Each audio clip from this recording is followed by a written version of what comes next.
Hello, I'm Jordan Peterson with Valuetainment. And what is it? Sorry. I'm supposed to say that? I'm Jordan Peterson. I'm a clinical psychologist and author, and I'm here with valuetaining questions, to answer valuetaining questions. So you've been interviewed by a large range of hosts, from comedians like Theo Vaughn to businessmen like Patrick Bet-David. Why do you think your audience is so diverse? Because I try to bridge the gap from what's most abstract to what's most practical.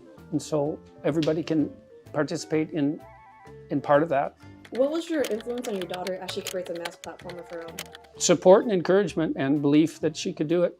And what would you say, a mutual insistence that we orient ourselves properly and try to do this truthfully. At what moment did you realize you were famous?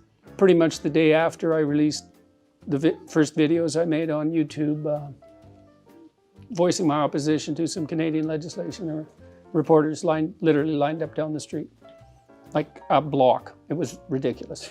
So we knew that was pretty much that. What's the biggest benefit and drawback of being famous? Well, there's a couple of benefits. One is that I can pretty much talk to anyone I want to. And so for someone who's curious, that's extremely beneficial, because if I'm curious about anything, I can find out who is world-renowned in relationship to their expertise on that matter, and generally they'll talk to me. The next advantage, I suppose, is that it allows me to practice my craft, my profession, both as a clinical psychologist and as an educator on a very large scale. Any drawbacks from being famous? Sure, yeah.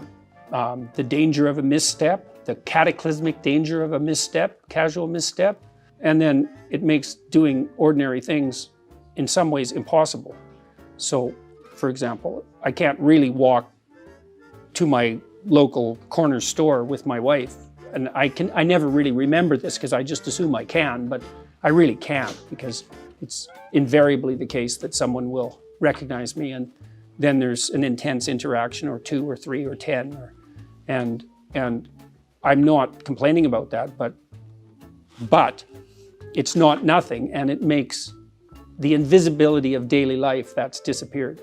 All right, so Dr. Peterson, as you're standing in our production studio full of our hopeful filmmakers, what advice do you have for young creatives? Well, if you're basing your life on the spirit of creative exploration, don't kill the goose that lays the golden eggs. See all these artists engaging in censorship, or self-censorship for that matter. Do that for a while and you won't be creative, that's for sure. So if you want to commit professional suicide as a creative agent, lie instrumentally. Explore truthfully and courageously and honestly, and past the bounds of your knowledge, and past the bounds of everyone's knowledge if you're truly creative. And that's a very hazardous, but also extremely engaging and valuable place to be. And all you have in a situation like that is your integrity to guide you.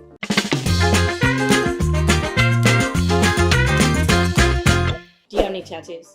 No. If you could have dinner with any fictional character, who would it be and why?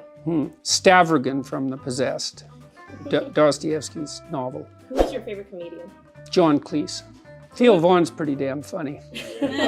Rogan's pretty funny too, but I really have a deep fondness for the Monty Python types, man. And, yeah, I started watching them when I was 13. I thought that this was a circus show, the Monty Python's Flying Circus. Oh, it's a circus show, it's like, and then these absolutely preposterous Englishmen came on, and I thought, what the hell could this possibly be? And I was like hooked. 2 thumbs up for John Cleese, man. He's one of the world's funniest people. Who will win a bar fight between Ben Shapiro and Sam Harris? Shapiro's pretty sneaky. And he's quick. I don't know, there'd be blood and feathers everywhere, I suspect, in that fight. I think I'd bet on Ben. If you were a lobster, would you be number 1, number 2, or number 3 in the hierarchy of lobsters? That is a silly question. Yeah, I'd be a rock lobster, I think. That's the song we play at the close of my shows. So, yeah. What's a random stat of your life you would want to know? Percentage of radical liberals who have me as a guilty pleasure. That's good. All right, the next question is, what's your guilty pleasure? What's my guilty pleasure? Oh, that's easy. The Trailer Park Boys. That's for sure, yeah. I really like them. Oh my God. I don't know if you ever watched them. They're like the most vulgar human beings ever invented, but they're extraordinarily funny. Would you rather have no music or have your spouse sing all your music for the rest of your life? Oh no, my spouse could sing. She can sing, so that'd be better than no music for sure. Who do you want to play in the movie of your life? Oh, a trans activist who's attacking me. Do mermaids lay eggs or have babies? I think that's their choice, and should be. Would you play Justin Trudeau in a game of hockey for a shot at putting him in the penalty box?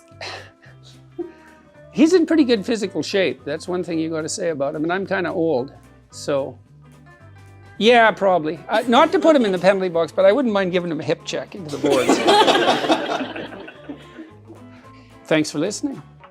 Thanks for asking me the questions, and onward and upward. Away we go.